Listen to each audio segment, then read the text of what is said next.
Hello friends, welcome to my YouTube channel.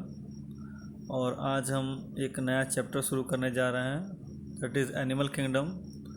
और आज के मॉड्यूल में हम देखेंगे what are the basic features of classification, किस बेसिस पे एनिमल किंगडम को क्लासीफाई किया गया है। That all basis we will see in this module. तो let us start. The first is levels of organisation, means body किस level तक organised है उसके बारे में। The first one is cellular level. The body shows some division of labour among the cell. जो body है organism की, उसमें केवल सेल्स हैं, मतलब क्लस्टर्स ऑफ सेल हैं, but the cells do not aggregate to form tissue. तो example क्या है, हाइड्रा है। दूसरा है टिश्यू लेवल। तो cell aggregate to form tissue and tissue perform the function. मतलब यहाँ पे टिश्यू के आगे एग्रीगेशन शो नहीं होता है। सेल्स हैं, सेल्स एग्रीगेट करते हैं, टिश्यू बनाते हैं, बट टिश्यू ही बॉडी का सारा फंक्शन करते हैं। उसके आगे एग्रीगेशन नहीं होता है, उसके आगे लेवल नहीं पहुँचता है। एग्जाम्पल है सिलेंट्रेट्स। थर्ड है organ level. In this body tissue aggregate to form organ and organ performs the function. Example is platyhelminthes. And in the same way, organ system level, in this body organs aggregate to form organ system which is meant for special function in the body, and leads or supports chordata are the example of this level of organization. तो इस तरह से हमने देखा कि अगर level of organisation की बात करेंगे तो either the body is cellular level, और इट इज़ टिश्यू लेवल, और इट इज़ ऑर्गन लेवल, और it is organ system level. तो depending upon this the division of animal kingdom has been done. दूसरा चीज़ बात करेंगे सिमेट्री की। Symmetry क्या है? Symmetry refers to the arrangement of parts on the opposite side of body. Means एक line होगा जो central part of the body से पास होगा, उसके लेफ्ट और राइट साइड में अरेंजमेंट कैसे है बॉडी पार्ट्स का, उसको हम लोग बोलते हैं सिमेट्री।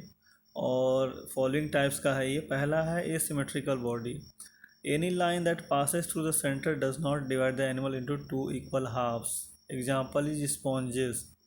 तो अगर सेंट्रल लाइन से, बॉडी के सेंट्रल लाइन से एक हम प्लेन पास करें तो बॉडी इक्वल हाफ में डिवाइड ना हो, ऐसे बॉडी को हम लोग बोलते हैं एसिमेट्रिकल बॉडी। और एग्जांपल है स्पॉन्जेस। स्पॉन्जेस को हम किसी भी प्लेन से काटेंगे बॉडी के सेंटर से होता हुआ जाता हुआ, तो हमको दो इक्वल हाफ्स नहीं मिलेंगे। तो ऐसे बॉडी को हम लोग बोलते हैं एसिमेट्रिकल बॉडी। दूसरा है symmetrical body. The body of some animals can be divided into two equal halves by one or more plane, such animals are called symmetrical. तो कुछ ऐसे बॉडी पार्ट्स हैं, एनिमल्स के कुछ ऐसे बॉडी हैं जो कि दो इक्वल हाफ्स में डिवाइड हो सकते हैं, आइदर थ्रू वन प्लेन और मोर देन वन प्लेन। तो ये भी दो तरह के हैं। एक है radial symmetry. Any plane passing through the central axis of the body. Body के सेंट्रल एक्सिस से किसी भी साइड से अगर एक प्लेन पास करें तो we will get two identical halves. Coelenterates and echinoderms are the example. और बायलेटरल सिमेट्री में we can get two identical half only by one plane. Example arthropoda. Even we are the example of bilateral symmetry. Just imagine कि हमारा जो दो आँख है उसके बीच से होता हुआ नीचे तक अगर हमको अलग अलग पार्ट्स में डिवाइड कर दिया जाए, तो लेफ़्ट साइड में एक हाथ, राइट साइड में एक हाथ, लेफ़्ट साइड में एक आँख, राइट साइड में एक आँख, तो मतलब दो आइडेंटिकल हाफ हमको मिल जाएगा थ्रू ओनली वन प्लेन। केवल एक ही प्लेन से जब दो आइडेंटिकल हाफ मिल जाए तो that is called as bilateral symmetry. The next is diploblastic and triploblastic organisation. तो when the zygote is formed and zygote divides to form embryo, तो embryo divides itself in concentric layers. तो if embryo divides itself in two concentric layers, that is ectoderm and endoderm, then the organization is called as diploblastic organization. And the example is coelentrates. coelentrates show करते हैं diploblastic organisation का, you can see in the figure also. दूसरा है triploblastic organisation. जब embryo अपने आप को तीन लेयर्स में डिवाइड कर ले, एक एक्टोडर्म, एक एंडोडर्म और बीच में आ जाए मेसोडर्म, तो that is called as triploblastic animals. और एग्जांपल जो है प्लेटीहेलमिन्थेस से लेकर के फाइलम कॉर्डेटा तक सभी आएंगे ट्रिप्लोब्लास्टिक में। तो this is diploblastic and triploblastic. Now next is coelom. Coelom क्या है? The body cavity between body wall and gut wall, body wall and gut wall which is lined by mesoderm is called coelom. Just imagine, अब अपनी body के अंदर imagine करिए कि जो आपका माउथ है, माउथ के पास ओसोफेगस है एंड देन स्टमक है एंड देन इंटेस्टाइन है, तो वो है आपका gut wall, that is alimentary canal. और बाहर का बॉडी वॉल है, तो बाहर का जो बॉडी वॉल है दैट इज़ चेस्ट है और स्टमक वॉल है, और उसके अंदर जो है एलिमेंट्री कैनाल है, उसके बीच में जो जगह है that is called as cavity. तो on the basis of presence or absence of coelom animals are divided into 3 categories. पहला है ए सिलोमेट।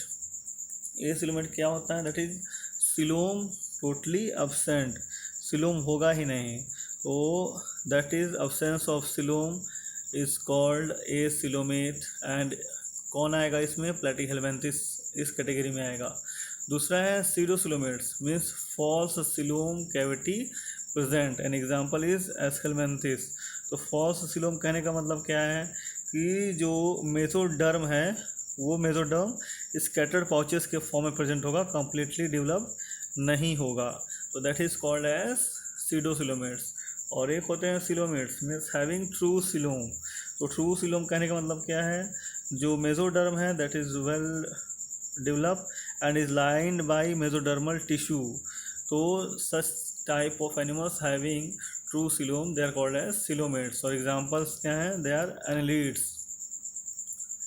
सेगमेंटेशन की बात करेंगे कि कुछ एनिमल्स ऐसे हैं जिनके बॉडी जो है एक्सटर्नली और इंटरनली सेगमेंट्स में डिवाइड होते हैं and that is called as segmentation. और जब सेगमेंटेशन की बात करेंगे तो हर एक सेगमेंट, बॉडी का हर एक सेगमेंट को हम लोग बोलते हैं मेटामर, और इसलिए इस मैकेनिज़्म को हम लोग मेटामरिज्म भी बोलते हैं। और बेस्ट एग्जांपल अर्थवर्म का ले सकते हैं। अर्थवर्म आप सबने देखा है कि अर्थवर्म के जो बॉडी हैं that is divided into numerous of the segments.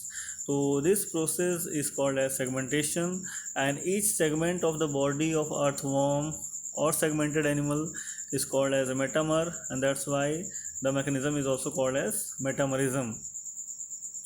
Notochord. Notochord is rod-like structure formed on the dorsal side during the embryonic development in some animals.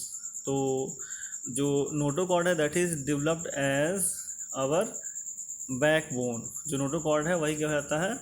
backbone हो जाता है in the higher animals. तो animals with notochord are called chordate. Snake birds example हैं, even human beings are also example, and which do not have the notochord they are called as non chordate. जिनके पास ये notochord नहीं होता है उनको हम लोग बोलते हैं नॉन कॉर्डेट। और एग्जाम्पल है इकाइनोडर्म्स। डाइजेस्टिव सिस्टम की बात करेंगे तो डाइजेस्टिव सिस्टम एनिमल किंगडम में दो तरह के पाए जाते हैं। एक होता है इनकम्प्लीट डाइजेस्टिव ट्रैक, दूसरा होता है complete digestive tract. Incomplete digestive tract क्या होता है? Digestive tract having single opening for ingestion and egestion both. तो इंजेशन और egestion you are knowing very well. तो इंजेशन और इजेशन के लिए सिर्फ एक ही ओपनिंग हो, एक ही ओपनिंग से इंजेशन भी होता हो फूड का और इजेशन भी होता हो वेस्ट मटेरियल का, तो ऐसे को हम बोलते हैं इनकम्प्लीट डाइजेस्टिव ट्रैक। और कौन सा करता है ऐसा digestive tract? That is flatworms. दूसरा है complete digestive tract. The complete digestive tract means having two opening in the digestive system. तो पहला हो जाएगा इंजेशन के लिए ओपनिंग, दूसरा हो जाएगा इजेशन के लिए ओपनिंग। तो जब दो ओपनिंग रहेगा that is called as complete digestive tract. Example the higher animals and even we are the also example of complete digestive tract. Circulatory system, दो तरह का सर्कुलेटरी सिस्टम होता है। एक होता है क्लोज सर्कुलेटरी सिस्टम और दूसरा होता है ओपन सर्कुलेटरी सिस्टम। तो क्लोज सर्कुलेटरी सिस्टम मीन्स क्या है? That the blood will circulate throughout the body in arteries, veins and capillaries. जबकि ओपन सर्कुलेटरी सिस्टम में क्या होता है? That the heart pumps out the blood and the organs directly bath into the blood. तो इस तरह का होता है circulatory system. Now next is sex of organisms. तो दो कैटेगरीज में बांटा गया on the basis of the sex. एक तो है हर्माफ्रोडाइट या उसको बाइसेक्सुअल्स बोलते हैं या मोनोसियस बोलते हैं। तो कहने का मतलब क्या है, कहने का मतलब ये है कि when both sexes that is male and female are in the same body of individual, एक ही बॉडी में आपको मेल सेक्स ऑर्गन भी मिल जाए और फीमेल सेक्स ऑर्गन भी मिल जाए, तो ऐसे इंडिविजुअल को हम लोग हर्माफ्रोडाइट बोलते हैं, या बाईसेक्सुअल बोलते हैं, या मोनोसियस बोलते हैं। एग्जाम्पल इसका टेप वॉर्म है और अर्थवॉर्म है। दूसरी कैटेगरी आती है यूनिसेक्सुअल की, जिसको हम लोग डायसियस भी बोलते हैं। तो when the individual is either with mail और फीमेल सेक्स ऑर्गन, जब एक इंडिविजुअल या तो मेल ही हो या तो वो फीमेल ही हो, मतलब मेल और फीमेल बिल्कुल अलग अलग हो, एक बॉडी मेल की और दूसरी बॉडी फीमेल की, तो ऐसा अगर है तो that is called as unisexual organism और डायसियस ऑर्गेनिज्म। तो इसमें फ्रॉग्स आएंगे, बर्ड्स आएंगे, डॉग्स आएंगे और इवन ह्यूमन बींग्स भी इसी में आएंगे। डेवलपमेंट जो बॉडी का है वो दो तरह का होता है, एक डायरेक्ट डेवलपमेंट होता है और एक इनडायरेक्ट डेवलपमेंट होता है। डायरेक्ट डेवलपमेंट का मतलब ये है कि when the baby resembles their parent from the birth, then it is called as direct development. तो जो भी मैमल्स हैं, जैसे कि ह्यूमन बीइंग्स भी हैं, तो जब बेबीज़ पैदा होते हैं तो उसी समय से वो अपने पेरेंट्स को रिसेंबल करते हैं। तो such type of development is called as direct development. और इनडायरेक्ट डेवलपमेंट क्या है कि after certain time the offspring becomes like of their parents. जैसे कि अगर हम बटरफ्लाई का एग्जांपल लें या फ्रॉग का एग्जांपल लें, तो उनके लाइफ साइकिल में मेटामॉर्फोसिस होता है। मेटामॉर्फोसिस के बाद वो अपने पेरेंट्स की तरह दिखते हैं। जैसे कि अगर हम फ्रॉग का एग्जांपल लेते हैं, तो first of all egg is there, then fertilization will take place, zygote बनेगा, टैडपोल बनेगा। टैडपोल जो कि बिल्कुल फ्रॉग जैसा नहीं दिखता है, उसके बाद जब मेटामॉर्फोसिस होगा तब वो फ्रॉग जैसा दिखेगा, मतलब कि बर्थ से वो अपने पेरेंट्स को रिसेंबल नहीं कर रहा है। तो दैट इज़ इनडायरेक्ट डेवलपमेंट।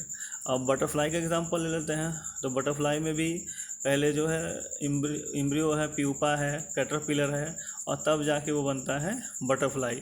तो इतने सारे स्टेजेस हो करके वो अपने पेरेंट्स को रिसेंबल करता है। तो अगर ऐसा है तो that is called as indirect development. और बाय बर्थ अगर वो अपने पेरेंट को रिसेंबल कर रहा है तो that is called as direct development. Thanks a lot for watching my video, and please subscribe my channel. Thanks a lot.